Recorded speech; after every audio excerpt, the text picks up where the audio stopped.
أشهد أن لا إله إلا الله وحده لا شريك له وأشهد أن محمدا عبده ورسوله أما بعد فأعوذ بالله من الشيطان الرجيم بسم الله الرحمن الرحيم الحمد لله رب العالمين الرحمن الرحيم مالك يوم الدين إياك نعبد وإياك نستعين اهدنا الصراط المستقيم صراط الذين أنعمت عليهم غير المغضوب عليهم ولا الضالين. അള്ളാഹുവിൻ്റെ നിങ്ങൾക്ക് മേലുള്ള അതിമഹത്തായ ഔദാര്യമാണിത്. അഹമ്മദിയ ജമാഅത്തിന് മേലുള്ള അതിമഹത്തായ ഔദാര്യമാണ്. മറ്റ് രാജ്യങ്ങളിൽ നിന്നും ഇവിടെ ചേക്കേറിയവർക്കും മേലുള്ള അള്ളാഹുവിൻ്റെ അതിമഹത്തായ ഔദാര്യമാണ്. കാരണം ഈ വികസിത രാജ്യത്ത് വരാൻ നിങ്ങൾക്ക് അവൻ തൗഫീക്ക് തന്നരുളിയിരിക്കുന്നു. പ്രത്യേകിച്ച് കഴിഞ്ഞ ഏതാനും വർഷങ്ങളായി പാകിസ്ഥാനിൽ നിന്നും ഒട്ടനവധി അഹമ്മദികൾ ഇവിടേക്ക് കുടിയേറി പാർത്തിട്ടുണ്ട്. അത് തുടർന്നും കൊണ്ടിരിക്കുന്നുണ്ട്. പാകിസ്ഥാനിൽ നിന്നും ഇവിടെ ഹിജ്റത്ത് ചെയ്തു വന്നതിനു കാരണം അവിടെ അഹമ്മദികളുടെ അവസ്ഥ വളരെയധികം പ്രയാസകരമായി കൊണ്ടിരിക്കുകയാണ് എന്നതാണ്. അതുകൊണ്ട് തന്നെ അവിടെ താമസിക്കുന്നത് വളരെ ക്ലേശകരമായിരിക്കുന്നു. അതുകൊണ്ട് തന്നെ നിരവധി മർദ്ദിതരായ അഹമ്മദികൾക്ക് ഇവിടെ താമസിക്കാൻ ഈ രാജ്യത്തിലെ ഭരണകൂടം നിങ്ങൾക്ക് ഇടം നൽകിയതിൽ അവരോട് നിങ്ങൾ നന്ദിയുള്ളവരായിരിക്കണം. എന്നാൽ ഏറ്റവും അധികം നിങ്ങൾക്ക് മേലുള്ള ഔദാര്യം അള്ളാഹുവിൻ്റെതാണ്. അഹമ്മദികൾക്ക് മേലുള്ള അള്ളാഹുവിൻ്റെ ഔദാര്യമാണ്. അതിതാണ്, അവൻ നമുക്ക് കാലത്തിൻ്റെ ഇമാമിനെ, അതുപോലെ തിരുനബി സല്ലല്ലാഹു അലൈഹി വസല്ലമയുടെ സത്യദാസനെ അംഗീകരിക്കാൻ തൗഫീക്ക് തന്നരുളിയിരിക്കുന്നു. അക്കാര്യത്തിൽ നമ്മൾ അവനോട് എത്ര തന്നെ നന്ദി പ്രകടിപ്പിച്ചാലും അത് കുറവായിരിക്കും. അള്ളാഹുവിനോടുള്ള നന്ദി പ്രകാശിപ്പിക്കാനുള്ള മാർഗം ഇതാണ്: നമ്മൾ അവൻ്റെ കൽപ്പനകൾ അനുസരിച്ച് ജീവിക്കുക. അള്ളാഹുവിനോടുള്ള നമ്മുടെ കടമകളും അവനോടുള്ള ആരാധനകളും അതുപോലെ തന്നെ അവൻ്റെ സൃഷ്ടികളോടുള്ള കടമകളും പൂർത്തിയാക്കുന്നവരായി നാം മാറുക. അത് സംഭവിക്കുക നമ്മൾ ഹസ്രത്ത് മസീഹ് മൗഊദ് അലൈഹി ഇസ്ലാമിനോടുള്ള ബൈഅത്തിൻ്റെ കടമകൾ യഥാവിധി നിറവേറ്റുമ്പോൾ മാത്രമേ ഉള്ളൂ. കാരണം ഈ കാലഘട്ടത്തിൽ ഹസ്രത്ത് മസീഹ് മൗഊദ് അലൈഹി ഇസ്ലാം ഒന്ന് മാത്രമാണ്. ഹസ്രത്ത് മുഹമ്മദ് റസൂലുള്ളാഹി സല്ലല്ലാഹു അലൈഹി വസല്ലമയുടെ പ്രവചനവും ദീർഘദർശനവും അനുസരിച്ച് ഇസ്ലാമിൻ്റെ യഥാർത്ഥ അധ്യാപനങ്ങൾ അനുസരിച്ച് നമ്മെ ജീവിതം നയിക്കാൻ വേണ്ടി മാർഗദർശനം നൽകിയിട്ടുള്ളത്. ആയതിനാൽ ഹസ്രത്ത് മസീഹ് മൗഊദ് അലൈഹി ഇസ്ലാം മുഖേന മാത്രമേ നമുക്ക് ഇസ്ലാമിൻ്റെ യഥാർത്ഥ അധ്യാപനം കരസ്ഥമാകുകയുള്ളൂ എന്ന വസ്തുത ഓരോ അഹമ്മദിയും മനസ്സിലാക്കേണ്ടതാണ്. അദ്ദേഹത്തിന് അള്ളാഹു ഇക്കാലഘട്ടത്തിൽ വിശുദ്ധ ഖുർആന്റെ ആധ്യാത്മിക ജ്ഞാനങ്ങൾ നൽകിയിരിക്കുന്നു. ഇസ്ലാമിൻ്റെ യഥാർത്ഥ പരിജ്ഞാനം നൽകിയിരിക്കുന്നു. അദ്ദേഹം മാത്രമാണ് തിരുനബി സല്ലല്ലാഹു അലൈഹി വസല്ലമയുടെ സത്യപ്രേമി ആയി നിലകൊള്ളുന്നത്. അദ്ദേഹം മാത്രമാണ് തിരുനബി സല്ലല്ലാഹു അലൈഹി വസല്ലമയുടെ അധ്യാപനവും അതുപോലെ തന്നെ തിരുചര്യയുമനുസരിച്ച് തൻ്റെ ജമാഅത്തിന് ശിക്ഷണം നൽകാൻ ആഗ്രഹിക്കുന്ന വ്യക്തി ആയതിനാൽ നമ്മൾ യഥാർത്ഥ മുസ്ലിങ്ങളായി തീരാൻ ഹസ്രത്ത് മസീമോദ് അലൈഹി ഇസ്ലാമിലേക്ക് തന്നെ ശ്രദ്ധ തിരിക്കേണ്ടി വരും. അദ്ദേഹം പറഞ്ഞ വഴികളിൽ തന്നെ തങ്ങളുടെ ജീവിതത്തെ നമുക്ക് ചിട്ടപ്പെടുത്തേണ്ടി വരും. നമ്മുടെ വിശ്വാസത്തെ സുദൃഢമാക്കേണ്ടി വരും. അദ്ദേഹത്തിൻ്റെ ആഗമനത്തിൽ ഉള്ള വിശ്വാസവും ദൃഢജ്ഞാനവും പൂർത്തീകരിക്കേണ്ടി വരും. അദ്ദേഹത്തെ ഹക്മുൻ അദുലൻ നീതിമാനായ വിധികർത്താവായി അംഗീകരിക്കേണ്ടി വരും. ഇനി ആ മഹാത്മാവ് നമുക്ക് തന്ന മാർഗദർശനങ്ങളിലൂടെ ചരിച്ചുകൊണ്ട് മാത്രമേ ഇസ്ലാമിൻ്റെ യഥാർത്ഥ അധ്യാപനങ്ങൾ സ്വായത്തമാക്കാൻ നമുക്ക് കഴിയുള്ളൂ എന്ന് ദൃഢബോധ്യം വരുത്തണം. ഹസ്രത്ത് മസീമോദ് അലൈഹി ഇസ്ലാം തന്നിൽ ദൃഢജ്ഞാനവും വിശ്വാസവും ആർജിക്കാൻ ഉപദേശിച്ചുകൊണ്ട് തൻ്റെ ബൈഅത്തിൽ വന്നവരോട് ഇപ്രകാരം പറയുന്നു: ഈമാൻ കൈക്കൊണ്ടവർ, വിശ്വാസം സ്വീകരിച്ചവർ തങ്ങളുടെ വിശ്വാസത്തിൽ ദൃഢജ്ഞാനവും ദിവ്യജ്ഞാനവും കരസ്ഥമാക്കുന്ന അവസ്ഥയിലേക്ക് ഉയരുന്ന ഒരു സ്ഥിതിവിശേഷം ഉണ്ടാക്കിയെടുക്കേണ്ടതുണ്ട്. വിശ്വാസം മാത്രം മതിയായതല്ല, അതിൽ ദൃഢജ്ഞാനവും കൂടെ ഉണ്ടാകേണ്ടതുണ്ട്. നമ്മൾ എന്തിനാണ് ബയ്യത്ത് ചെയ്തത് എന്ന തിരിച്ചറിവ് നാം കരസ്ഥമാക്കണം. അതല്ലാതെ പിന്നെയും നിങ്ങൾ ഊഹാപോഹങ്ങളിൽ അകപ്പെടരുത്. പിന്നെ ഇതെന്തുകൊണ്ട് സംഭവിച്ചു, അതെന്തുകൊണ്ടാണ് ഇങ്ങനെ എന്നുള്ള ചോദ്യങ്ങളും തെറ്റിദ്ധാരണകളും അവശേഷിക്കാൻ പാടില്ല. ഓർക്കുക, ഒരിക്കലും തന്നെ ഊഹാപോഹങ്ങൾ ഉപകാരപ്പെടുന്നതല്ല. അള്ളാഹു പറയുന്നു, ഇന്ന ദന്ന ലാ യുഗ്നി മിനൽ ഹഖി ഷൈഅ. തീർച്ചയായും സത്യത്തിൽ നിന്നും നിങ്ങളെ നിരാശ്രയരാക്കാൻ ഊഹത്തിന് ഒരിക്കലും സാധിക്കുകയില്ല. ദൃഢജ്ഞാന ഒന്നിനു മാത്രമേ മനുഷ്യന് വിജയം നൽകാൻ സാധിക്കുകയുള്ളൂ. ദൃഢജ്ഞാനം ഇല്ലാതെ ഒന്നും തന്നെ സാധ്യമല്ല. മനുഷ്യൻ ഓരോരോ കാര്യത്തിനും ദുർധാരണ വെച്ച് പുലർത്തുകയാണെങ്കിൽ അവന് ഒരുപക്ഷെ ഒരു നിമിഷം പോലും ഈ ലോകത്ത് കഴിച്ചു കൂട്ടാൻ സാധിക്കുകയില്ല. പറയുകയുണ്ടായി, അവന് വെള്ളം കുടിക്കാൻ കഴിയില്ല, കാരണം അതിൽ വിഷം കലർത്തിയിട്ടുണ്ടോ എന്ന് കരുതും. അതുപോലെ മാർക്കറ്റിൽ നിന്നുള്ള സാധനങ്ങൾ വാങ്ങിച്ച് കഴിക്കാൻ സാധിക്കുകയില്ല, കാരണം അതിൽ എന്തെങ്കിലും നാശകരമായ വസ്തു ഉണ്ടെങ്കിലോ എന്ന ചിന്ത വരാം. പിന്നെ അവന് എങ്ങനെ ജീവിതം കഴിച്ചു കൂട്ടാൻ സാധിക്കും? ജീവിതം തന്നെ കലാപകലുഷിതമാകും. ഇതൊരു വളരെ സാധാരണമായ ഉദാഹരണം മാത്രമാണ്. ഇങ്ങനെ ഒരു മനുഷ്യൻ ആത്മീയ കാര്യങ്ങളിലും ഇതുപോലെയുള്ള ഉദാഹരണത്തിലൂടെ പ്രയോജനമെടുക്കാൻ സാധിക്കുന്നതാണ്. പറയുന്നു, ഇനി നിങ്ങൾ തന്നെ ചിന്തിക്കുക, നിങ്ങളുടെ ഹൃദയാത്മന നിങ്ങൾ തീരുമാനമെടുക്കുക.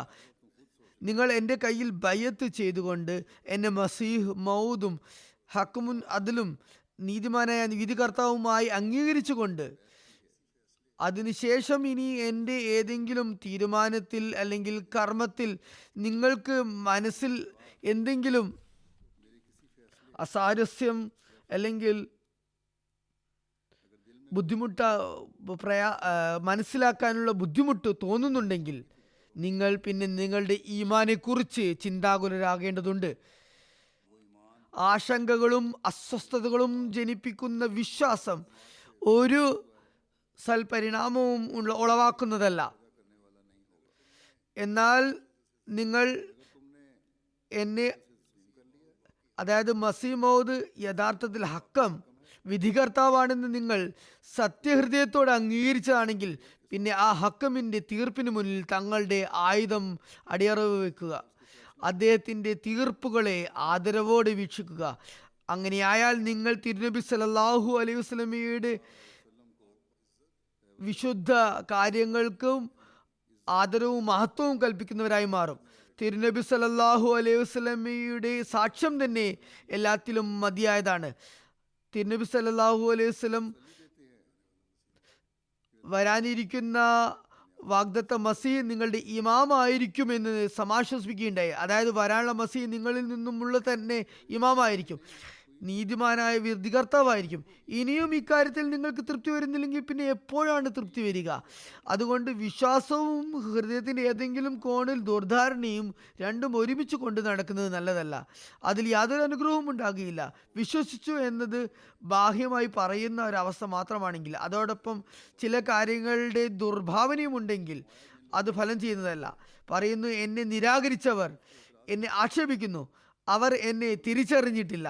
എന്നാൽ എന്നെ വിശ്വസിക്കുകയും അംഗീകരിക്കും എന്നിട്ടും എന്നെ ആക്ഷേപിക്കുകയും ചെയ്യുന്നവർ അവരെക്കാളും ദൗർഭാഗ്യവന്മാരില്ല. കാരണം അവർ കണ്ട ശേഷവും അന്ധന്മാരാണ്. ഈ വിശ്വാസത്തിന്റെ നിലവാരമാണ് നാം കരസ്ഥമാക്കേണ്ടത്. ഹസ്രത്ത് മസീമോദ് അലൈഹി ഇസ്ലാം തന്നെയാണ് തനിക്ക് ശേഷം ഖിലാഫത്ത് വ്യവസ്ഥിതി തുടരുന്നതാണ് എന്ന് അറിവ് നൽകിയത്. ഹസ്രത്ത് മസീമോദ് അലൈഹി ഇസ്ലാം മാത്രമല്ല, തിരുനബി സല്ലല്ലാഹു അലൈഹി വസല്ലമയും മഹദി മസീഹിന്റെ ആഗമന ശേഷം ഖിലാഫത്ത് ഖിയാമത്ത് വരെ നിലനിൽക്കുമെന്ന് സുവാർത്ത നൽകിയിട്ടുണ്ട്. അഹമ്മദിയ ഖിലാഫത്ത് ഹസ്രത്ത് മസീമോദ് അലൈഹി ഇസ്ലാമിന്റെ മാർഗങ്ങളെ നടപ്പിൽ വരുത്തുന്നതിനുള്ള ഒരു ബദൽ സംവിധാനമാകുന്നു. ആ നീതിമാനായ വിധികർത്താവിന്റെ വിധികളെ, തീർപ്പുകളെ തുടർന്നു കൊണ്ടുപോകുന്ന ഒരു സംവിധാനമാകുന്നു.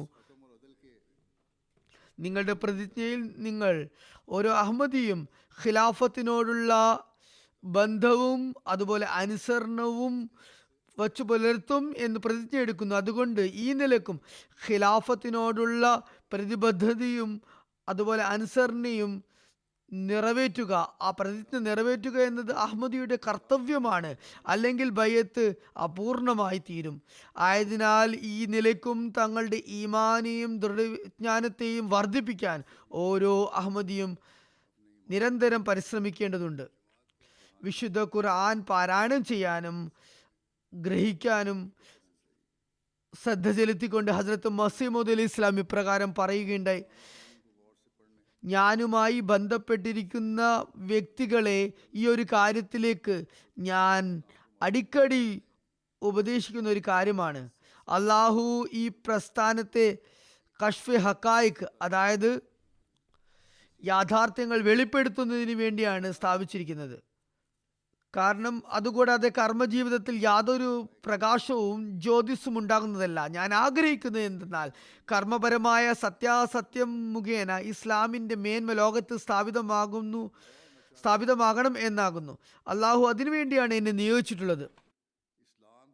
ആയതിനാൽ വിശുദ്ധ ഖുർആൻ നിങ്ങൾ നിരന്തരം ഇടതടവില്ലാതെ പാരായണം ചെയ്യുവിൻ.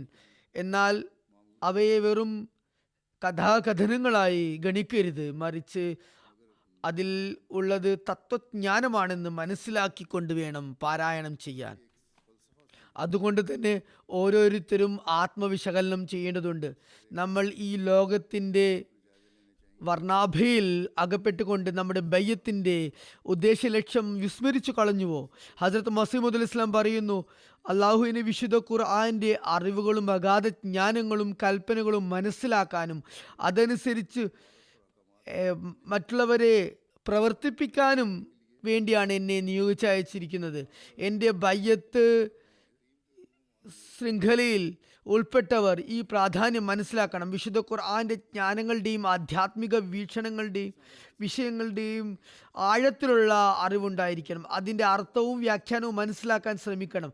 അത് ഹസ്രത്ത് മസീമോദ് അലൈഹി ഇസ്ലാമിൻ്റെ റൂഹാനി ഖസായിൻ പുസ്തക ശേഖരം, ഗ്രന്ഥസമാഹാരം മനസ്സിലാക്കാനും വായിക്കാനും ശ്രദ്ധിക്കാതെ കണ്ട് സാധ്യമാകുകയില്ല. അദ്ദേഹം നൽകിയ സാഹിത്യങ്ങൾ മനസ്സിലാക്കാനും വായിക്കാനും ശ്രമിക്കാതെ അതൊരിക്കലും തന്നെ സാധ്യമല്ല. അദ്ദേഹം പറയുന്നു, വിശുദ്ധ ഖുർആൻ വെറും കഥകളല്ല, മറിച്ച് അത് ജീവിത പദ്ധതിയാകുന്നു, അതൊരു കർമ്മരേഖയാകുന്നു. അതനുസരിച്ച് പ്രവർത്തിക്കേണ്ടത് ഓരോ അഹമ്മദി മുസ്ലിമിൻ്റെയും നിർബന്ധ കടമയാണ്.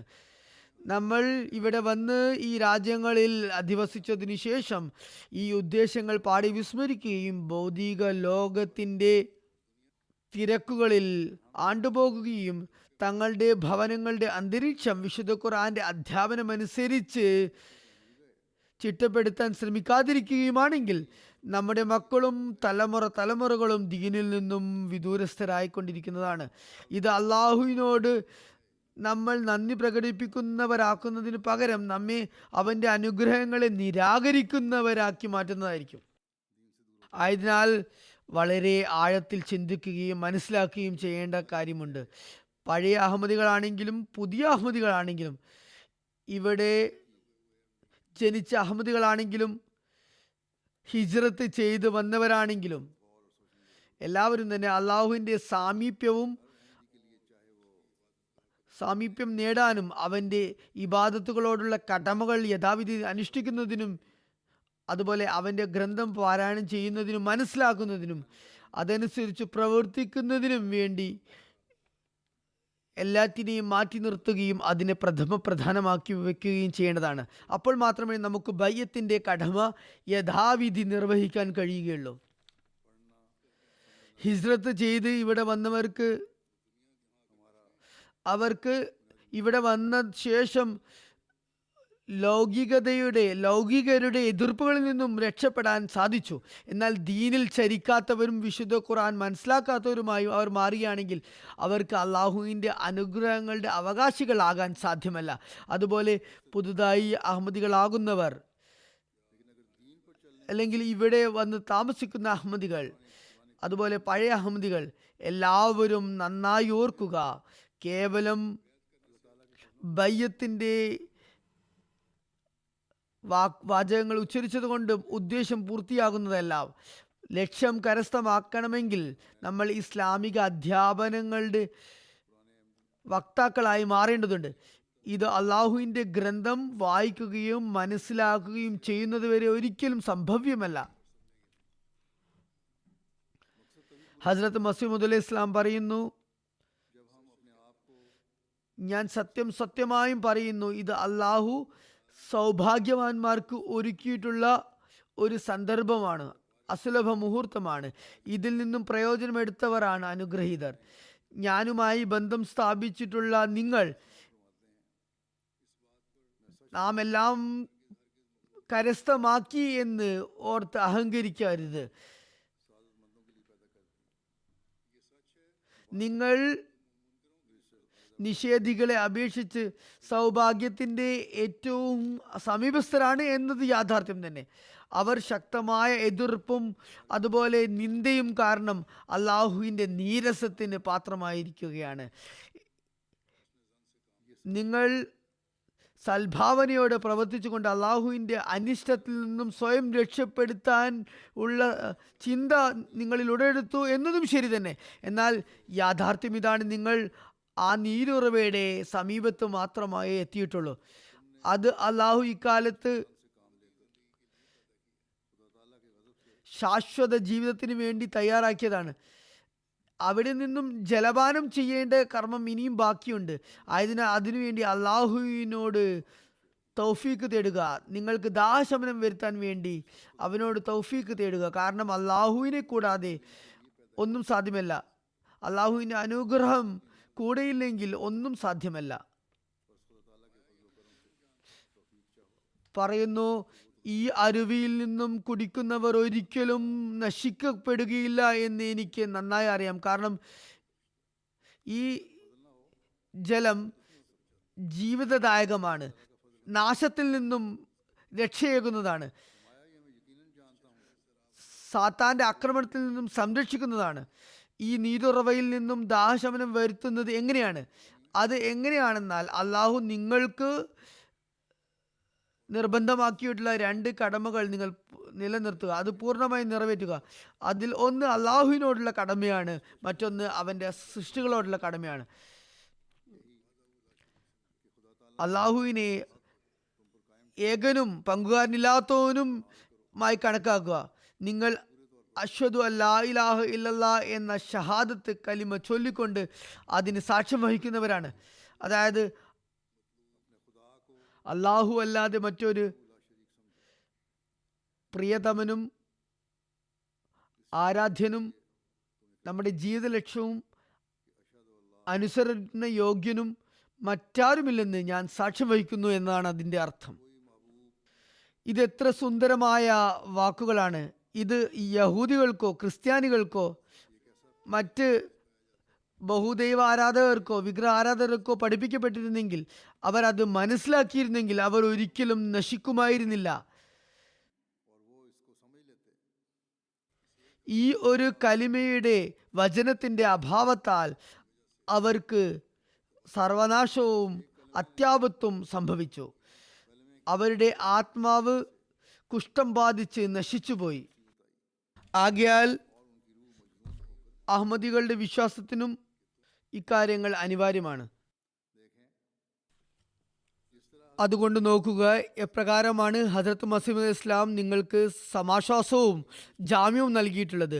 ബയ്യത്ത് ചെയ്തുകൊണ്ട് നിങ്ങൾ എന്ത് വാക്കുകളാണോ വിളംബരം ചെയ്തത്, നിങ്ങൾ ഏത് നീരോർവയുടെ അടുത്താണോ എത്തിയിട്ടുള്ളത്, അതിൽ നിന്നും വെള്ളം കുടിക്കുകയും അതിൽ നിന്നും അനുഗ്രഹം നേടുകയും ചെയ്യുകയാണെങ്കിൽ, നിങ്ങൾ വെറും വാക്കുകളിൽ നിൽക്കാതെ അത് അനുസരിച്ച് കർമ്മങ്ങളും ചെയ്യുകയാണെങ്കിൽ നിങ്ങൾക്ക് ഞാൻ ജാമ്യം നൽകുന്നു, നിങ്ങൾ ഒരിക്കലും ആത്മീയമായ നാശത്തിൽ ആകുന്നതല്ല. കാരണം ഹസ്രത്ത് മസീഹ് ഇസ്ലാമിൻ്റെ വിശുദ്ധ ഖുർആനിൽ നിന്നുള്ള സന്ദേശമാണ്, അള്ളാഹുവിൻ്റെ കൽപ്പനകളാണ് നടപ്പിൽ വരുത്തുന്നതിന് മസീഹ് മൗഊദ് ഇസ്ലാം വന്നിട്ടുള്ളത്. പറയുന്നു, ഇക്കാര്യത്തിൽ നിങ്ങൾ നന്നായി മനസ്സിലാക്കുക, വെറും ബയ്യത്ത് പര്യാപ്തമല്ല, മറിച്ച് അള്ളാഹു കർമ്മങ്ങളാണ് ആവശ്യപ്പെടുന്നത്. കർമ്മങ്ങൾ ചെയ്യുന്നവരാരാണോ അവർക്ക് അള്ളാഹുവിൻ്റെ അനുഗ്രഹങ്ങളിൽ നിന്നും ഒരിക്കലും ഹതഭാഗ്യരാകേണ്ടി വരികയില്ല. ഈ കർമ്മരൂപത്തിലുള്ള അവസ്ഥ നിങ്ങളിൽ ഉണ്ടാകുന്നത് അഷ്ഹദു അല്ലാ ഇലാഹ ഇല്ലല്ലാ എന്ന കലിമ, പരിശുദ്ധ കലിമ നിങ്ങളുടെ അകവും പുറവും ഒരുപോലെ ഉള്ള നിലയിൽ ഉച്ചരിക്കുമ്പോൾ മാത്രമാണ്. അള്ളാഹുവിനെ എല്ലാത്തിനേക്കാളും പ്രിയങ്കരമായി കണക്കാക്കുക. അള്ളാഹുവിൻ്റെ പ്രീതിയേക്കാൾ കൂടുതൽ ഒന്നിനെയും കാക്ഷിക്കാതിരിക്കുക. അള്ളാഹുവിൻ്റെ കൽപ്പനകളെ പൂർണ്ണമായും അനുസരിക്കുക. ഇപ്പോൾ എല്ലാവരും തന്നെ ഈ കാര്യത്തെക്കുറിച്ച് മുന്നിൽ വെച്ച് സ്വയം വിശകലനം നടത്തുക. കാരണം നമ്മൾ കലിമ ഉച്ചരിക്കുന്നവരാണ്. നമ്മൾ അള്ളാഹുവിനെ എല്ലാത്തിനേക്കാളും യഥാർത്ഥത്തിൽ പ്രിയങ്കരമാക്കി വെക്കുന്നുണ്ടോ? അവൻ്റെ പ്രീതി കരസ്ഥമാക്കുന്നത് നമ്മുടെ ജീവിത ലക്ഷ്യമാണോ? നിശ്ചയമായും നമ്മൾ അള്ളാഹുവിൻ്റെ കൽപ്പനകളെ പൂർണ്ണമായി അനുധാവനം ചെയ്യുന്നുണ്ടോ? നമസ്കാരത്തിൻ്റെ സമയത്ത് നമുക്ക് നമസ്കാരത്തിലേക്കുള്ള പെട്ടെന്നുള്ള ശ്രദ്ധ വരുന്നില്ലെങ്കിൽ നാം നമ്മുടെ ഭൗതികമായ വൃത്തികളെ ഉപേക്ഷിച്ചുകൊണ്ട് അള്ളാഹുവിൻ്റെ ശബ്ദത്തിന്, ആഹ്വാനത്തിന് ലബ്ബൈക്ക് പറഞ്ഞുകൊണ്ട് നമസ്കാരത്തിന് വേണ്ടി ഹാജരാകുന്നില്ലെങ്കിൽ നാം വായ കൊണ്ട് കലിമ ഉച്ചരിക്കുക മാത്രമാണ് ചെയ്യുന്നത്. മറിച്ച് ഗോപ്യമായ ഒരു ഷിർക്ക്, അന്യാരാധന നമ്മുടെ ഹൃദയത്തിൽ കുടികൊള്ളുന്നുമുണ്ട്. നമ്മുടെ ഭൗതികമായ ജോലികൾ അള്ളാഹുവിൻ്റെ മുമ്പിൽ അള്ളാഹുവിനെതിരെ നിലകൊള്ളുന്നുണ്ട്. ഒരു വിശ്വാസി ഇത്തരം ഒരു ദൃഢവിശ്വാസത്തിൽ നിലകൊള്ളേണ്ടതാണ്. എൻ്റെ കച്ചവടങ്ങളിലും എൻ്റെ ജോലികളിലും അനുഗ്രഹം അള്ളാഹുവിൻ്റെ അനുഗ്രഹം മുഖേനയാണ് ലഭിക്കുന്നത്. അവയിൽ ഐശ്വര്യമുണ്ടാകുന്ന അള്ളാഹുവിൻ്റെ അനുഗ്രഹം മുഖേനയാണ്. അങ്ങനെ ഒരു ദൃഢവിശ്വാസമുണ്ടെങ്കിൽ എങ്ങനെയാണ് അള്ളാഹുവിൻ്റെ ശബ്ദത്തെ ഭൗതികമായ ജോലികളെക്കാൾ മുന്തിക്കാതിരിക്കുക, അതിനുവേണ്ടി അള്ളാഹുവിൻ്റെ ശബ്ദത്തിന് മറുപടി നൽകാൻ വരാതിരിക്കുക? അങ്ങനെയാണ് നമ്മുടെ അവസ്ഥയെങ്കിൽ, നമ്മുടെ വാ കൊണ്ട് നാം കലിമ ഉച്ചരിക്കുന്നു എങ്കിലും നമ്മുടെ ആത്മാവ് അത് മനസ്സിലാക്കിയില്ലെന്ന് വേണം മനസ്സിലാക്കാൻ. നാം വാ കൊണ്ട് പ്രഖ്യാപിച്ചിരിക്കുന്നു, എന്നാൽ നമ്മുടെ കർമ്മങ്ങൾ, നമ്മുടെ വിളംബരം അതോടൊപ്പം ഇല്ല. നാം ആ അരുവിയുടെ അടുത്ത് വെള്ളം കുടിക്കാനായി എത്തിയിട്ടുണ്ട്, എന്നാൽ വെള്ളം കുടിക്കാൻ വേണ്ടി നാം മുന്നോട്ടേക്ക് കുതിക്കുന്നില്ല. ആയതിനാൽ അദ്ദേഹം പറയുന്നു, ഈ അവസ്ഥയാണുള്ളതെങ്കിൽ നിങ്ങൾ നിങ്ങളുടെ ബയ്യത്തിൻ്റെ കടമ നിറവേറ്റുന്നില്ല. കാരണം ഷഹാദത്ത് കലിമ നിങ്ങളെ പ്രബോധിപ്പിക്കുന്നത്, നിങ്ങളുടെ ശ്രദ്ധ തിരിക്കുന്നത് അള്ളാഹുവിൻ്റെ കടമകൾ നിറവേറ്റുവാൻ മാത്രമല്ല, മറിച്ച് അള്ളാഹു നിങ്ങൾക്ക് സൃഷ്ടികളോടുള്ള കടമകളും നിറവേറ്റാൻ വേണ്ടി ഉത്ബോധിപ്പിച്ചിട്ടുണ്ട്. അവൻ്റെ കൽപ്പനയുണ്ട്. അതനുസരിച്ച് പ്രവർത്തിക്കുന്നതിന് വേണ്ടി ശ്രദ്ധ ചെലുത്തേണ്ടതുണ്ട്. ഒരു മനുഷ്യൻ ഈ രണ്ട് കടമകളും നിർവഹിക്കുമ്പോൾ മാത്രമേ യഥാർത്ഥ വിശ്വാസിയായി മാറുന്നുള്ളൂ. അപ്പോൾ മാത്രമേ ഒരു യഥാർത്ഥ അഹമ്മദി മുസ്ലിമായി ബയ്യത്തിൻ്റെ കടമകൾ നമുക്ക് നിറവേറ്റാൻ സാധിക്കുകയുള്ളൂ. അതുപോലെ അദ്ദേഹത്തിൽ ബയ്യത്ത് ചെയ്ത ആളുകളെ ഉപദേശിച്ചുകൊണ്ട് അദ്ദേഹം പറയുകയുണ്ടായി, നിങ്ങൾ ബൗദ്ധികരെ പോലെ തന്നെ നിലകൊള്ളുകയാണെങ്കിൽ അതുകൊണ്ട് യാതൊരു പ്രയോജനവുമില്ല. നിങ്ങൾ എൻ്റെ കയ്യിൽ തൗബയുടെ ബയ്യത്ത്, പശ്ചാത്തലത്തിന്റെ ബയ്യത്ത് ചെയ്തവരാണ്. കാരണം നിങ്ങൾ എൻ്റെ കൈകളിൽ തൗബ ചെയ്യുന്നത് നിങ്ങൾ ഒരു മരണം ആഗ്രഹിക്കുന്നതിന് സമമാണ്. കാരണം നിങ്ങൾക്ക് പുതിയ ജീവിതവും ഒരു പുതിയ ജന്മവും അപ്രകാരം മാത്രമേ ലഭ്യമാകുകയുള്ളൂ. അതായത് ബയ്യത്ത് ചെയ്തതിന് ശേഷം നിങ്ങൾക്ക് ഒരു ആത്മീയമായ ജീവിതം ലഭ്യമാകുന്നു. അങ്ങനെയുള്ള ആത്മീയ ജീവിതം നിങ്ങൾക്ക് ലഭിക്കുന്നില്ലെങ്കിൽ നിങ്ങളുടെ ഭൗതിക ജീവിതം മാത്രമാണ്, അതിൻ്റെ ആഗ്രഹങ്ങൾ മാത്രമാണ്, അതിൻ്റെ മുൻഗണനകൾ മാത്രമാണ് നിങ്ങൾക്കുള്ളതെങ്കിൽ അങ്ങനെയുള്ള ബയ്യത്ത് കൊണ്ട് യാതൊരു ഫലവുമില്ല. പറഞ്ഞു, ബയ്യത്ത് നിങ്ങൾ ഹൃദയാത്മന ചെയ്യുന്നില്ലെങ്കിൽ അതിൻ്റെ യാതൊരു സൽപരിണാമവും ഉണ്ടാകുകയില്ല. അള്ളാഹു എൻ്റെ ബയ്യത്തിലൂടെ നിങ്ങളുടെ ഹൃദയത്തിൽ നിന്നുള്ള പ്രഖ്യാപനമാണ് ആഗ്രഹിക്കുന്നത്.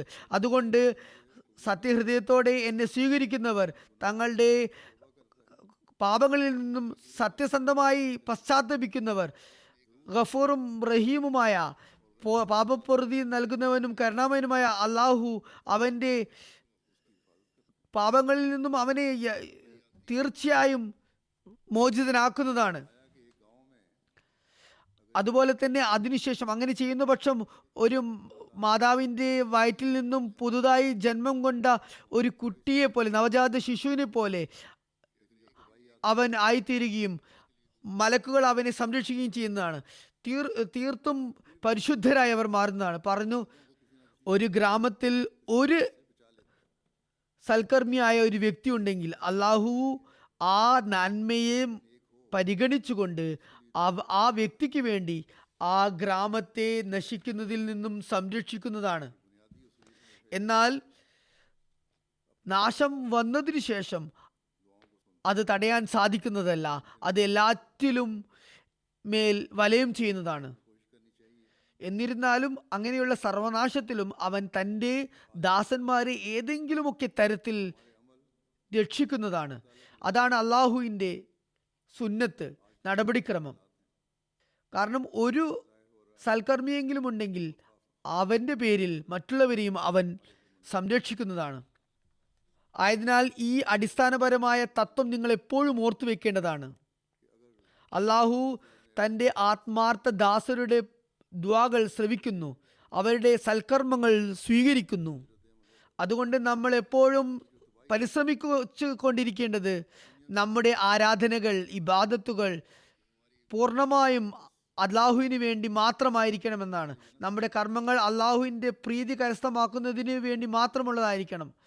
ഇന്നത്തെ കാലത്ത് ലോകത്തിൻ്റെ അവസ്ഥ പ്രകടമാക്കുന്നത്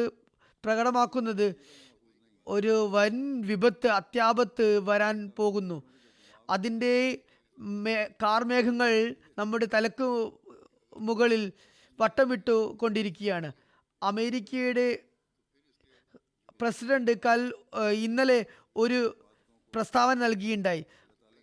റഷ്യയുടെ പ്രസിഡന്റ് ആണവായുധങ്ങൾ ഉപയോഗിക്കുകയാണെങ്കിൽ അതിന് മറുപടിയായി ഈ ഭാഗത്തു നിന്നും ശക്തമായ നടപടി ഉണ്ടാകും.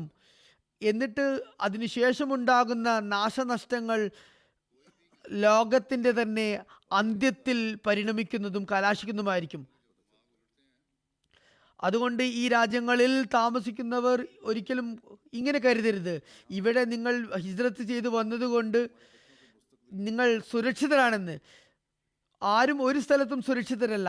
ഈ വൻ ശക്തികളുടെ നേതാക്കന്മാരുടെ ബുദ്ധി ക്ഷയിച്ചു പോയാൽ, അവരുടെ ബുദ്ധി വിപരീത ദിശയിലായാൽ പിന്നെ അവരൊന്നും തന്നെ നോക്കുകയില്ല.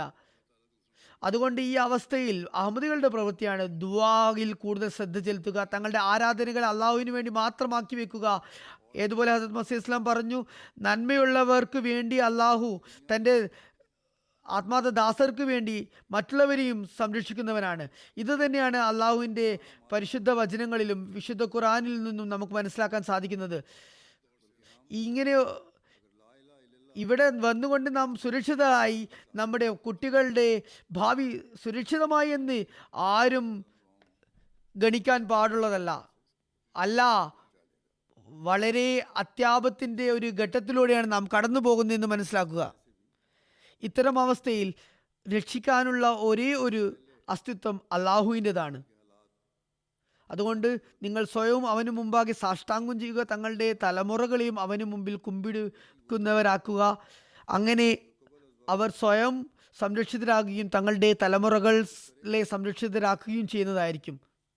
ഈ ലോകം നമ്മെ രക്ഷിക്കുന്നതല്ല, നമുക്ക് തന്നെയാണ് നമ്മുടെ സന്താനങ്ങളുടെയും ഭാവി ഭദ്രമാക്കുന്നതിനുള്ള ബാധ്യതയുള്ളത്. അതുകൊണ്ട് നാം ലാ ഇലാഹ ഇല്ലല്ലാഹ് മുഹമ്മദ് റസൂലുള്ളാഹ് എന്ന പരിശുദ്ധ കലിമയുടെ കടമ നിറവേറ്റുന്നവരാകണമെങ്കിൽ, അങ്ങനെ ആയിത്തീർന്നാൽ അള്ളാഹു നമ്മുടെ ഭവ്യമായ പ്രാർത്ഥനകളെയും സൽക്കർമ്മങ്ങളെയും മുൻനിർത്തിക്കൊണ്ട് ഈ ലോകത്തെ സംരക്ഷിക്കുന്നതായിരിക്കും. അതുകൊണ്ട് ഇന്നത്തെ ഈ സ്ഥിതിവിശേഷത്തിൻ്റെ അടിസ്ഥാനത്തിൽ ഒരുപാട് ദുആകളിൽ നിരതരാകുക. ലോകത്തിൻ്റെ സ്ഥിതി അത്യധികം വഷളാകുന്നതിന് മുമ്പ് അതിലേക്ക് ശ്രദ്ധ ചെലുത്തുക. ഹസരത്ത് മസീഹ് ഇസ്ലാം പറയുന്നു, നന്മ എന്നത് മുൻകൂട്ടി ചെയ്യുന്ന ഒരു കാര്യമാണ്. സമയം അതിക്രമിച്ചതിന് ശേഷം ചെയ്തതുകൊണ്ട് അതിന് യാതൊരു പ്രയോജനവും ഉണ്ടാകുന്നതല്ല. വെറും പ്രകൃതിയാലുള്ള ആവേശത്തിന്റെ പുറത്ത് ചെയ്യുന്ന നന്മകളെ അള്ളാഹു സ്വീകരിക്കുന്നതല്ല. കപ്പൽ മുങ്ങുമ്പോൾ എല്ലാവരും ആർത്തവിലാപം നടത്തുന്നു. അതിനു മുമ്പേ കപ്പൽ മുങ്ങി താഴുന്നതിന് മുമ്പ് എല്ലാവരും ബഹളം വെച്ചുകൊണ്ടിരിക്കുന്നു. എന്നാൽ അത് മുങ്ങുമ്പോൾ എല്ലാവരും കരയാൻ തുടങ്ങുന്നു. എന്നാൽ നിങ്ങളുടെ കരച്ചിലും നിങ്ങളുടെ ആർത്തവിലാപവും നിങ്ങളുടെ ആ സമയത്തുള്ള നിങ്ങളുടെ പ്രകൃതത്തിൽ നിന്നുമുള്ള ഒരു വിളിയാണ്. അതുകൊണ്ട് അതൊരിക്കലും പ്രയോജനം നൽകുന്നതല്ല. അത് ഫലപ്രദമാകുക മുമ്പേ ചെയ്യുമ്പോഴാണ്, അത് നിങ്ങൾ സമാധാനത്തിൻ്റെ അവസ്ഥയിൽ ഉണ്ടാകുമ്പോൾ ചെയ്യുമ്പോഴാണ്. അതുകൊണ്ട് നന്നായി മനസ്സിലാക്കുക, അള്ളാഹുവിനെ നേടാൻ വേണ്ടിയുള്ള ഒരേ ഒരു പോം വഴി സമയത്തിന് മുമ്പ് അവനിലേക്ക് ജാഗരൂകരാകുക എന്നതാണ്. ഇങ്ങനെയുള്ള ജാഗ്രത വെച്ച് പുലർത്തുന്നവർക്ക് മേൽ ഒരിക്കലും ഇടിമിന്നൽ പതിക്കുന്നതല്ല. അത്തരം ജാഗ്രത പുലർത്തുന്നവർക്ക് മേൽ ഒരിക്കലും തന്നെ ഏതവസ്ഥയിലും എല്ലായിടത്തും ഇടുത്തി വീണാലും അവന് മേൽ ഇടുത്തി വീഴുന്നതല്ല. എന്നാൽ ഇടുത്തി കണ്ടുകൊണ്ട് മുറവിളി കൂട്ടുന്നവൻ്റെ മേൽ ഇടുത്തി വീഴുന്നതും അവൻ നശിക്കപ്പെടുന്നതുമാണ്. കാരണം അവൻ ആ ഇടുത്തിയെയാണ് ഭയക്കുന്നത്, അള്ളാഹുവിനെയല്ല. അതുകൊണ്ട് തന്നെ വളരെ വ്യക്തമായ നില ഹസരത്ത് മസീഹ് ഇസ്ലാം നമ്മെ താക്കീത് ചെയ്തുകൊണ്ട് നമുക്ക് മുന്നറിയിപ്പ് നൽകിക്കൊണ്ട് പറയുകയുണ്ടായി, അള്ളാഹുവുമായി ബന്ധം സ്ഥാപിക്കണമെങ്കിൽ ഇപ്പോൾ ചെയ്യുക. ഇപ്പോൾ വിപത്തിൻ്റെ കാർമേഘങ്ങൾ മൂടിത്തുടങ്ങുന്നേയുള്ളൂ. അള്ളാഹു ഇത് നിയന്ത്രണ വിധേയമാക്കാൻ അള്ളാഹുവിന് സാധിക്കുന്നതാണ്. എന്നാൽ പിന്നീട് സമയം അതിക്രമിച്ചാൽ അതിന് ഒന്നും തന്നെ ചെയ്യാൻ സാധിക്കുന്നതല്ല. ആകയാൽ അഹമ്മദികളുടെ വിശ്വാസത്തിനും അള്ളാഹുവുമായുള്ള ബന്ധത്തിനും ദുആക്കും മാത്രമേ ഇന്ന് ലോകത്തെ നാശത്തിൽ നിന്നും രക്ഷിക്കാനാകുകയുള്ളൂ. ലോകത്തോടുള്ള അനുകമ്പ ഹൃദയത്തിൽ സംജാതമാക്കി പ്രാർത്ഥിക്കുക. അള്ളാഹുവിനോടും സൃഷ്ടികളോടുമുള്ള കടമകളിലേക്ക് ശ്രദ്ധ തിരിക്കാതിരുന്നാൽ ഈ സുന്ദര ലോകം ജനശൂന്യമായി ഭവിക്കുമെന്ന് തങ്ങളുടേതായ വൃത്തങ്ങളിൽ ലോകത്തെ ബോധ്യപ്പെടുത്തിക്കൊണ്ടിരിക്കുക. അതുകൊണ്ട് ഈ ഒരു ചിന്തയോടുകൂടിയായിരിക്കണം ഓരോരോ അഹമ്മദിയും തങ്ങളുടെ ഉത്തരവാദിത്തങ്ങൾ നിർവഹിക്കാൻ ശ്രമിക്കേണ്ടത്. പ്രാർത്ഥനകളിലേക്ക് വീണ്ടും ഉദ്ബോധിപ്പിച്ചുകൊണ്ട് ഹദ്രത്ത് മസീമോദ് അലൈഹി സ്വലാത്തു വസ്സലാം അരുൾ ചെയ്യുന്നു, നോക്കൂ, നിങ്ങൾ അല്പം കഠിനാധ്വാനം ചെയ്ത് കൃഷിക്കുള്ള ഏർപ്പാട് ചെയ്യുമ്പോൾ ഫലം ലഭിക്കുമെന്ന പ്രതീക്ഷ നിങ്ങൾക്കുണ്ടാകുന്നു. ഇതുപോലെ ശാന്തിയുടെ ദിനങ്ങൾ കഠിനാധ്വാനത്തിനുള്ളതാണ്. ഇപ്പോൾ നിങ്ങൾ അള്ളാഹുവിനെ സ്മരിക്കുന്ന പക്ഷം അതിൻ്റെ ആനന്ദം പിന്നീട് നുകരുന്നതായിരിക്കും. ലൗകിക പ്രവർത്തികളെ അപേക്ഷിച്ച് നമസ്കാരത്തിന് ഹാജരാവുക പ്രയാസമുള്ള കാര്യമായി തോന്നുന്നു. അദ്ദേഹം വളരെ വ്യക്തമായി പറയുന്നു, നോക്കൂ, ലൗകിക പ്രവർത്തികളെ അപേക്ഷിച്ച് നിങ്ങൾക്ക് നമസ്കാരത്തിന് ഹാജരാവുക വളരെ ബുദ്ധിമുട്ടായി ചിലപ്പോൾ തോന്നാറുണ്ട്. തഹജ്ജുദിന് എഴുന്നേൽക്കുക അതിലും പ്രയാസകരമായി അനുഭവപ്പെടുന്നു പറയുന്നു. എന്നാൽ നിങ്ങൾ സ്വയം അത് ശീലമാക്കുകയാണെങ്കിൽ പ്രയാസമൊന്നും ഉണ്ടാവുകയില്ല. നിങ്ങൾ ദുആ ചെയ്യുന്നതായാൽ ഉദാരവാനും കരുണാനിധിയുമായ അള്ളാഹു നിങ്ങൾക്ക് മേൽ ഔദാര്യം ചെയ്യുന്നതാണ്. പറയുന്നു, നോക്കൂ, ജോലി അഥവാ ലൗകിക പ്രവൃത്തികളിൽ നിങ്ങൾ ഏർപ്പെടുന്നു. നിങ്ങളുടെ ആത്മാക്കളോടും നിങ്ങളുടെ കുടുംബത്തോടും നിങ്ങൾ കരുണ കാട്ടുന്നു. അവരുടെ ആവശ്യങ്ങളെക്കുറിച്ച് നിങ്ങൾ വ്യാകുലരാകുന്നു. കുട്ടികളോട് നിങ്ങൾ കരുണ കാണിക്കുന്നു. ഇപ്പോൾ നിങ്ങൾ അവരോട് കാണിക്കുന്ന കരുണയും ഒരു രീതിയാണ്. അതായത് ഭൗതികമായ നിലയിൽ നിങ്ങൾ അവരോട് കാണിക്കുന്ന ദയ ഒന്നുണ്ട്. മറ്റൊരു രീതിയിലും അവരോട് ദയ കാണിക്കാൻ പറ്റും. അത് നമസ്കാരങ്ങളിൽ അവർക്കായി ദുആ ചെയ്യുക എന്നതാണ്. നിങ്ങൾ അവർക്ക് വേണ്ടി റുക്കൂയിലും സുജൂദിലും ഒക്കെ തന്നെ ദുആ ചെയ്യുക. അള്ളാഹു ഈ വിപത്തിനെ ഒഴിവാക്കി ശിക്ഷയിൽ നിന്നും രക്ഷിക്കണമേ എന്ന്.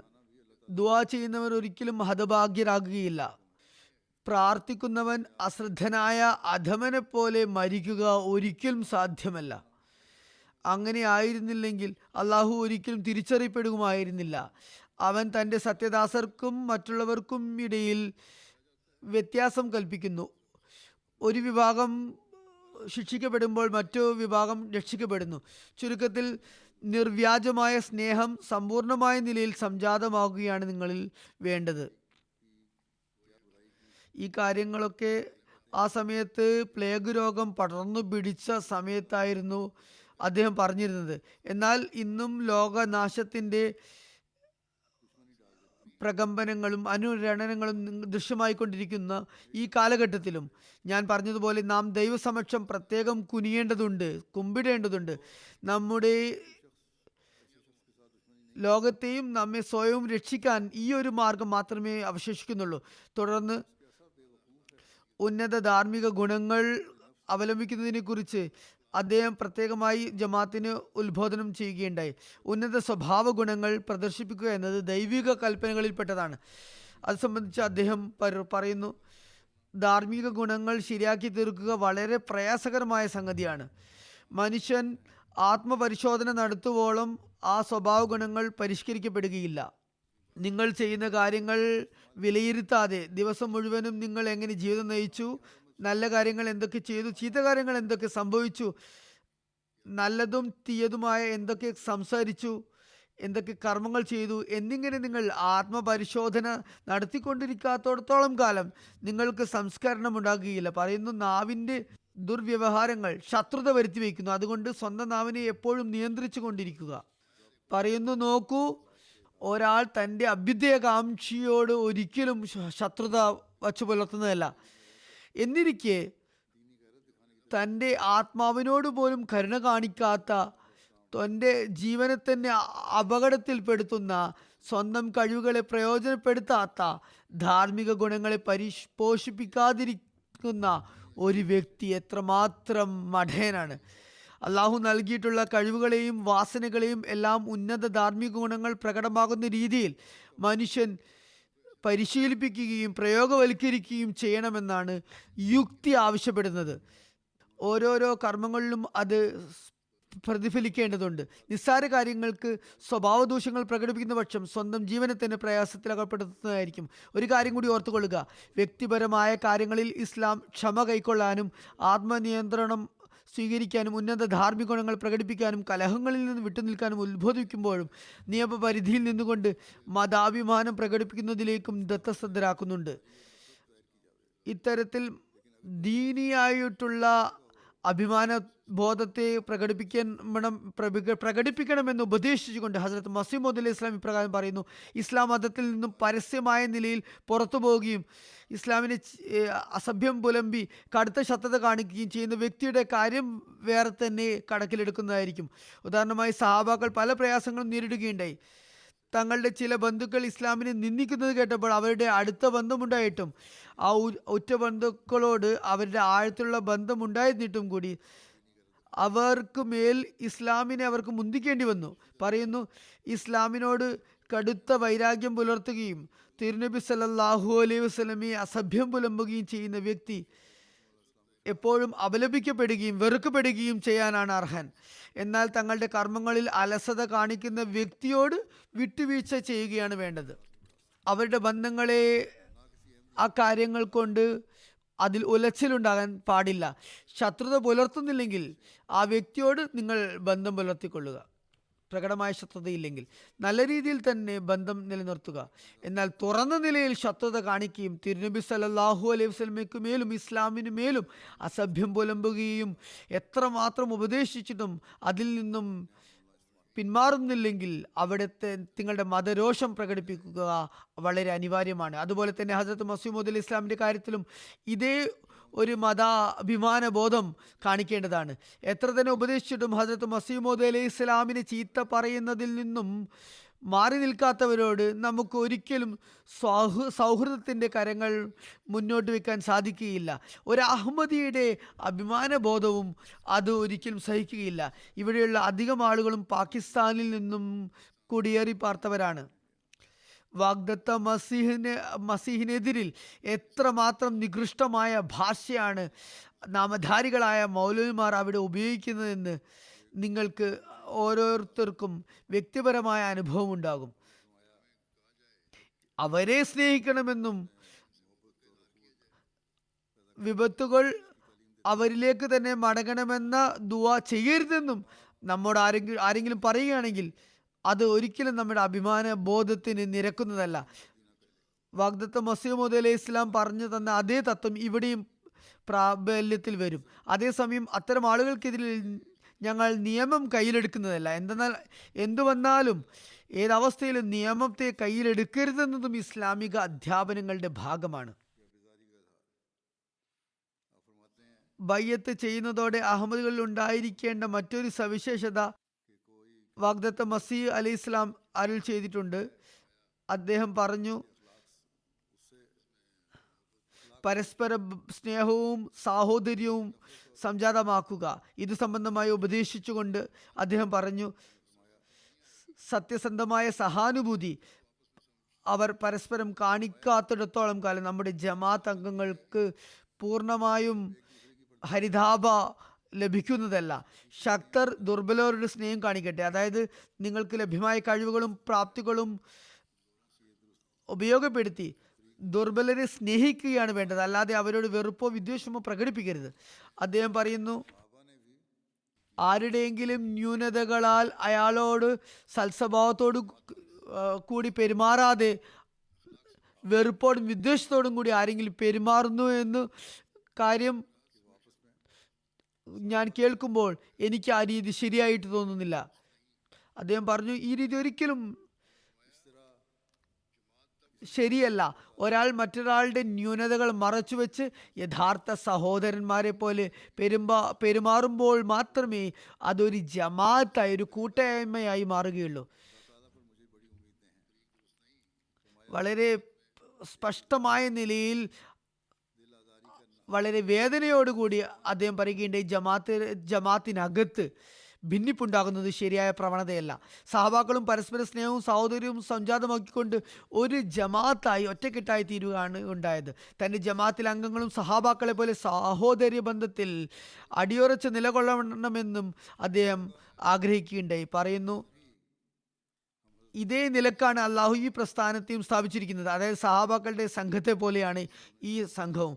ഇത്തരത്തിലുള്ള സാഹോദര്യം അവൻ ഇവിടെ സ്ഥാപിക്കുന്നതുമാണ്. അള്ളാഹുവിൽ എനിക്ക് വളരെയേറെ പ്രതീക്ഷയുണ്ട്. പറയുന്നു, നോക്കൂ, പരസ്പരം പരിഭവവും പരാതിയും പറയുക, മനസ്സ് വേദനിപ്പിക്കുക, കടുത്ത ഭാഷ പ്രയോഗിക്കുക, ഒരാൾ മറ്റൊരാൾക്ക് ആഘാതമുണ്ടാക്കുക, ദുർബലരെയും അശക്തരെയും നിന്ദ്യരായി ഗണിക്കുക, ഇവയെല്ലാം കഠിനമായ പാപങ്ങളാകുന്നു. ആകയാൽ പരസ്പര വികാരങ്ങളെ മാനിക്കുക എന്നത് ഉന്നത സ്വഭാവ ഗുണമാണ്. ഇതുണ്ടായെങ്കിൽ നമുക്ക് വാഗ്ദത്ത മസീഹ് അലൈഹി ഇസ്ലാമിൻ്റെ പ്രതീക്ഷകൾക്കൊത്തുയരാനും അള്ളാഹു അദ്ദേഹത്തിനും അദ്ദേഹത്തിൻ്റെ ജമാഅത്തിനും വാഗ്ദാനം ചെയ്തിട്ടുള്ള അനുഗ്രഹങ്ങൾക്ക് അവകാശികളാകാനും കഴിയുകയുള്ളൂ. അപ്പോൾ മാത്രമേ നാം ദൈവിക അനുഗ്രഹങ്ങൾ കരസ്ഥമാക്കുന്നവരായി തീരുകയുള്ളൂ.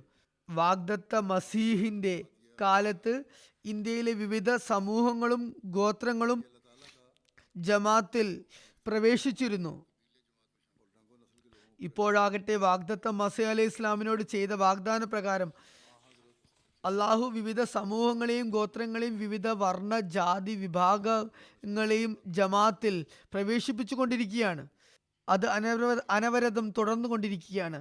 വിവിധ സമൂഹങ്ങൾക്കും നാനാ വർണ്ണ ജാതികളിൽപ്പെട്ട ആളുകൾക്കും തിരുനബി സല്ലല്ലാഹു അലൈഹി വസല്ലമയുടെയും അവിടുത്തെ സത്യപ്രേമിയുടെ ജമാഅത്തിലും പ്രവേശിച്ച് ഒരു സമൂഹമായി ഒറ്റക്കെട്ടായി തീരാൻ സൗഭാഗ്യം അരുളിക്കൊണ്ട് അള്ളാഹു ഇവരോട് മഹത്തായ ഔദാര്യമാണ് കാണിച്ചിരിക്കുന്നത്.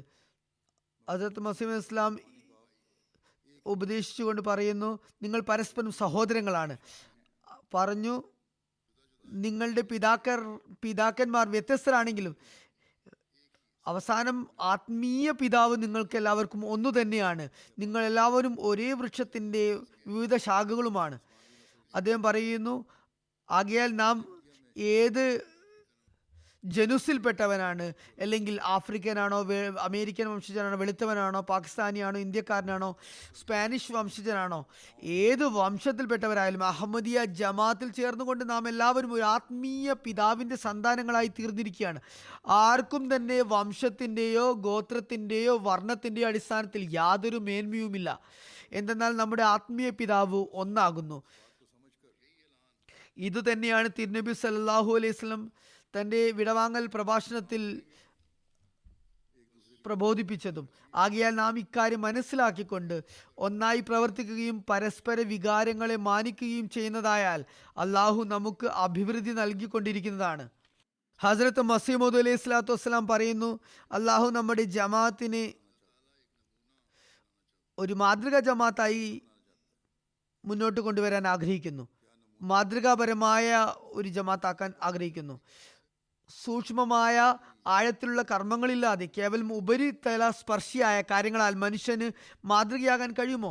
മാതൃകയാകണമെങ്കിൽ വലിയ ജിഹാദ് ചെയ്യേണ്ടി വരും, അത്യധ്വാനങ്ങൾ ചെയ്യേണ്ടി വരും. നമുക്കും അതുതന്നെ ചെയ്യേണ്ടി വരും.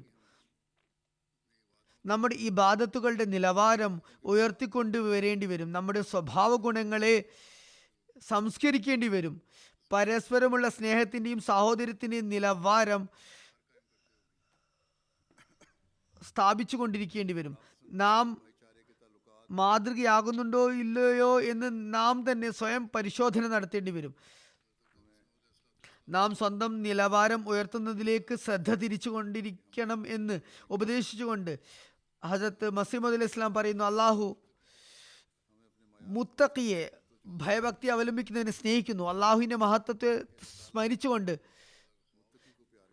എല്ലാവരും ഭയം അവലംബിക്കുക. അവനോട് ഉള്ള യഥാർത്ഥ സ്നേഹവും നിങ്ങളുടെ ഉള്ളിലുണ്ടാകുക. അതായത് അള്ളാഹുവിനുള്ള ഭയവും പേടിയും ഹൃദയത്തിലുളവാക്കുക. ഓർക്കുക, എല്ലാവരും അവൻ്റെ ദാസരാകുന്നു. ആരോടും അന്യായം പ്രവർത്തിക്കുകയോ കാഠിന്യം കാണിക്കുകയോ ആരെയും നിന്ദ്യ ദൃഷ്ടിയോടെ നോക്കുകയോ ചെയ്യരുത്. പറഞ്ഞു, ജമാഅത്തിൽ ഒരു വ്യക്തി മോശമായാൽ അതെല്ലാവരെയും മോശമാക്കാൻ കാരണമാകും. പറഞ്ഞു, ഹൃദയത്തിൽ തഖ്വ ഉണ്ടാകുമ്പോഴാണ് ഉന്നത മൂല്യങ്ങളും ഉന്നത ധാർമ്മിക ഗുണങ്ങളും സംജാതമാകുന്നത്. ഇത് സംബന്ധമായി ജമാഅത്തിനെ ഉപദേശിച്ചുകൊണ്ട് പറയുന്നു, നമ്മുടെ ജമാഅത്തിന് തഖ്വ അനിവാര്യമാണ്, അത്യന്താപേക്ഷിതമാണ്.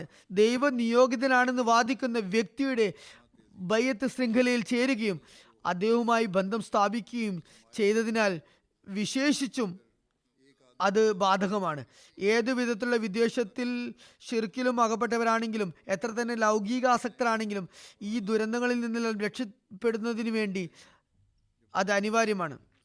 തുടർന്ന് പറയുന്നു, മറ്റെല്ലാ ദുഃഖങ്ങൾക്കും ഉപരിയായി ഈ ദുഃഖം നമ്മുടെ ജമാഅത്തങ്ങളുടെ ജീവനെ മതിക്കേണ്ടതാണ്. ലൗകികതയെ സംബന്ധിച്ച് മനുഷ്യന് വലിയ ദുഃഖം ഉണ്ടാകാറുണ്ട്.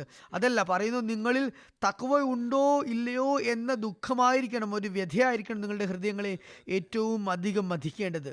ആകയാൽ നമുക്ക് ബയ്യത്തിനോടുള്ള കടമ നിറവേറ്റണമെന്നുണ്ടെങ്കിൽ, അള്ളാഹു ചെയ്ത ഔദാര്യങ്ങളോടുള്ള നന്ദി പ്രകടിപ്പിക്കണമെങ്കിൽ നാം നമ്മുടെ അവസ്ഥകളെ നിരന്തരം പരിശോധിക്കുക അനിവാര്യമത്രേ. ഹദ്റത്ത് മസീഹ് മൗഊദ് അലൈഹി ഇസ്ലാമിൻ്റെ അഭിലാഷങ്ങൾക്കൊത്ത് നമ്മുടെ ജീവിതം വാർത്തെടുക്കാനുള്ള സൗഭാഗ്യം അള്ളാഹു നമുക്ക് തന്നരുളുമാറാകട്ടെ. നാം ദീനിനെ ദുനിയാവിനേക്കാൾ മുന്തിക്കുന്നവരായി മാറട്ടെ. ദൈവഭയം നമ്മുടെ ഉള്ളിൽ സംജാതമാകട്ടെ. നാം യഥാർത്ഥ നിലയിൽ അഷ്ഹദു അല്ലാ ഇലാഹ ഇല്ലല്ലാഹയോടുള്ള കടമ നിറവേറ്റുന്നവരായി തീരട്ടെ. അള്ളാഹു തിരുനബി സല്ലല്ലാഹു അലൈഹി വസല്ലമയ്ക്ക് സുവാർത്ത നൽകിയ ആ മറ്റൊരു കൂട്ടരിൽ ഉൾപ്പെടുമാറാകട്ടെ. അള്ളാഹു നമുക്കേവർക്കും അതിനുള്ള സൗഭാഗ്യം നൽകി അനുഗ്രഹിക്കട്ടെ. ഇവിടെ വരുമ്പോൾ എന്നോട് അമീർ സാബ് ഒരു കാര്യം പറഞ്ഞു. ഇന്നേക്ക് കൃത്യം 28 വർഷം മുമ്പ് ഒക്ടോബർ മാസം 14-ാം തീയതി തന്നെയായിരുന്നു ഈ പള്ളി ഉദ്ഘാടനം ചെയ്യപ്പെട്ടത്, ഈ പള്ളി പ്രവർത്തനക്ഷമമായത്. ഈ പള്ളിക്ക് ഇപ്പോൾ 28 വർഷം തികഞ്ഞിരിക്കുന്നു. ഈ 28 വർഷം കൊണ്ട് തങ്ങളുടെ ആത്മീയതയിൽ എത്രത്തോളം അഭിവൃദ്ധി ഉണ്ടാക്കാൻ, ഈ പള്ളിയോടുള്ള കടമ നിർവഹിക്കുന്നതിൽ എത്രത്തോളം പരിശ്രമം നടത്താൻ ഇവിടെ താമസിക്കുന്ന പഴയ അഹമ്മദികൾക്കും പുതുതായി വന്നവർക്കും നവാഗതർക്കും സാധിച്ചു എന്നൊരു ആത്മപരിശോധന നടത്തേണ്ട സമയമാണിത്. അള്ളാഹു ഈ പള്ളിയിൽ വരുന്നവർക്ക് ഭാവിയിലും ഒട്ടേറെ പതിറ്റാണ്ടുകളും നൂറ്റാണ്ടുകളും അനുഗ്രഹങ്ങൾ ചൊരിഞ്ഞു കൊണ്ടിരിക്കട്ടെ. എല്ലാവിധ ഭൗതിക വിപത്തുകളിൽ നിന്നും ഇത് സുരക്ഷിതമായിരിക്കട്ടെ. പള്ളികളോടുള്ള കടമകൾ യഥാർത്ഥത്തിൽ നിർവഹിക്കാൻ സാധിക്കാൻ അവയെ ജനനിബിഡമാക്കാൻ ജനബാഹുല്യമാക്കാൻ ശ്രമിക്കുമ്പോഴേ മാത്രമേ അതിനുള്ള കടമകൾ നിറവേറ്റപ്പെടുകയുള്ളൂ. അള്ളാഹു നമുക്ക് അതിനുള്ള തൗഫീഖ് തന്നരുളുമാറാകട്ടെ. पुराने अहमदी भी नए आने वाले भी जायज़ा लें कि इन 28 सालों में उन्होंने अपनी रूहानियत को में किस हद तक तरक्की की है, किस हद तक इस मस्जिद के हक़ को अदा करने की कोशिश की है. अल्लाह ताला आइंदा भी कई दिहाइयाँ और कई सदियाँ आप इस मस्जिद में आने वालों को मुहैया फरमाता रहे और ये हर किस्म की दुनियावी अफवाद से भी बची रहे. लेकिन असल हक़ तभी अदा होगा जब हम मस्जिदों के हक़ अदा करते हुए इन्हें आबाद करने की कोशिश करेंगे. अल्लाह ताला इसकी भी हमें तौफीक अता फरमाए.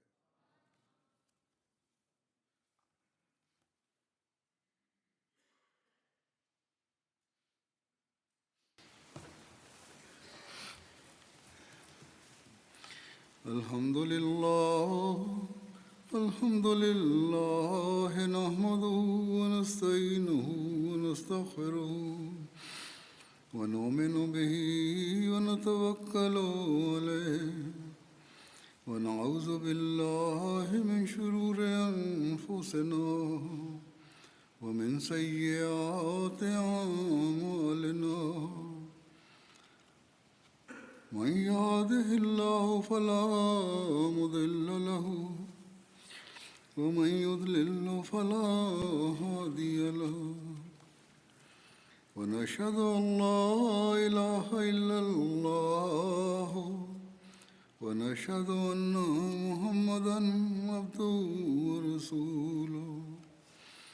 عباد الله رحمكم الله إن الله يأمر بالعدل والإحسان وإيتاء ذي القربى وينهى عن الفحشاء والمنكر والبغي يعظكم لعلكم تذكرون. اذكروا الله يذكركم وادعوه يستجب لكم ولذكر الله أكبر.